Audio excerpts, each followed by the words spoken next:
Assalamu alaikum grade 6. Today we will start our new topic which is direct proportion. If two quantities change but keep the same ratio, they are said to be directly proportional. Here are some examples. Number of articles increase, cost will also increase. अगर दो quantities change हो रही हैं but in same proportion, they are said to be in directly proportional. For example, अगर number of articles increase होंगे तो उनकी cost भी increase होगी. If number of boxes increase, their weight will also increase. If number of trees decrease, ecological balance will also upset decrease हो जाएगा. तो जब दो क्वांटिटी सेम रेशियो में होती हैं या तो वो इंक्रीज हो रही हो या फिर डिक्रीज हो रही हो, they are said to be directly proportional. For example, if 8 pence cost ₹120, 5 the cost of 5 pence. उन्होंने हमें 8 pence की कॉस्ट दे दी है और उन्होंने कहा आप 5 pence की कॉस्ट फाइंड आउट करें. सो हम इसमें क्या करेंगे, पहले 1 pen की कॉस्ट फाइंड आउट कर लेंगे, जो आंसर आएगा उसको हम 5 pence से मल्टीप्लाई कर देंगे. Cost of 8 pence is equal to ₹120. Cost of 1 pen is equal to 120 divided by 8. जब भी आपको कोई बड़ी वैल्यू दे दी जाए और उन्होंने कहा हो कि आप छोटी वैल्यू फाइंड आउट करें किसी एक चीज़ की, तो आपने हमेशा डिवाइड करना होता है.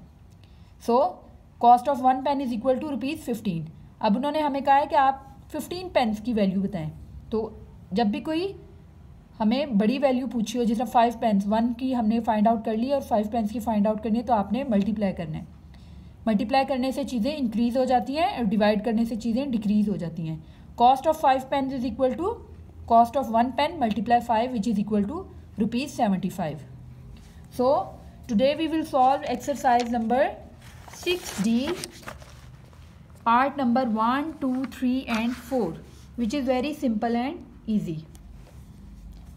First question is, if a dozen dolls cost ₹3600, find the cost of 18 dolls. पहले उन्होंने हमें 12 dolls की कॉस्ट दे दी है. 1 dozen is equal to 12 dolls की कॉस्ट दे दी है which is equal to 3600 and they are asking to find cost of 18 dolls. So solution is very simple.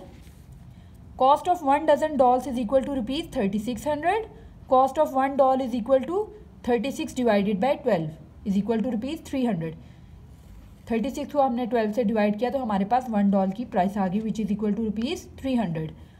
So therefore cost of 18 dolls is equal to 18 multiply 300, ₹5400. Next question is, if 15 kg of rice cost ₹300, find the cost of 25 kg of rice.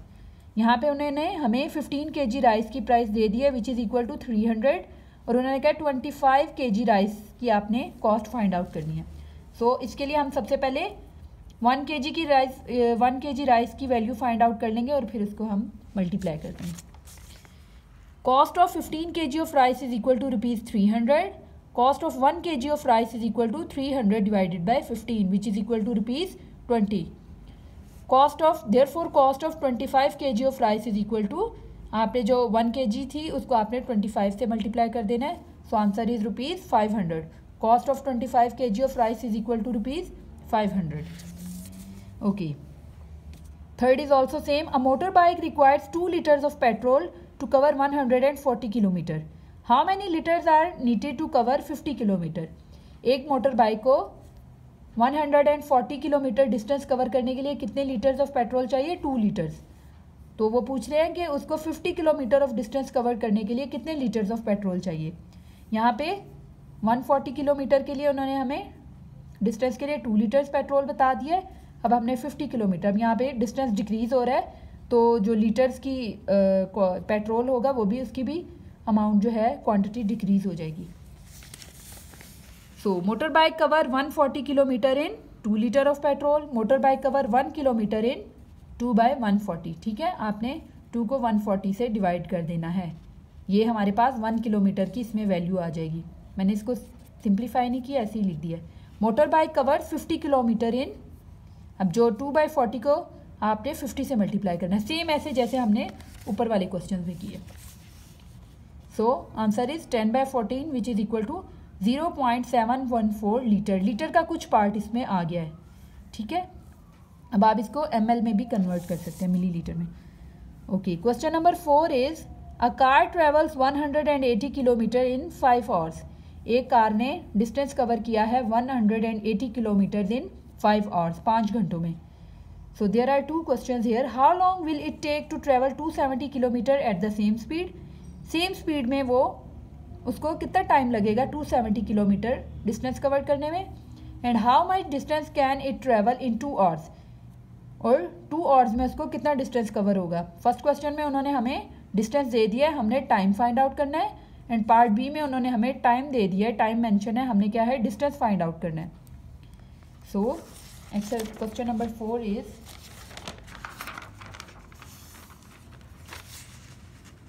Okay. Car travels 180 kilometre in 5 hours. Car travel in 1 kilometre is equal to 5/180 hours. आपने 5 को 180 से divide कर देना है. Car travels 270 kilometre इन, ये 1 kilometre का answer था, इसको आपने 270 से मल्टीप्लाई कर देना है. सिंप्लीफाई करके आ जाएगा 7.5 hours which is equal to 7 hours and 3 minute. 7.5 का मतलब है 7 पूरे आवर्स, 7 घंटे, एंड 0.5 मीन 30 मिनट्स. ठीक है, इसमें हमने टाइम फाइंड आउट कर लिया. Next is in 5 hours distance travel by car. 5 घंटों में कार ने कितना डिस्टेंस ट्रेवल किया 180 किलोमीटर.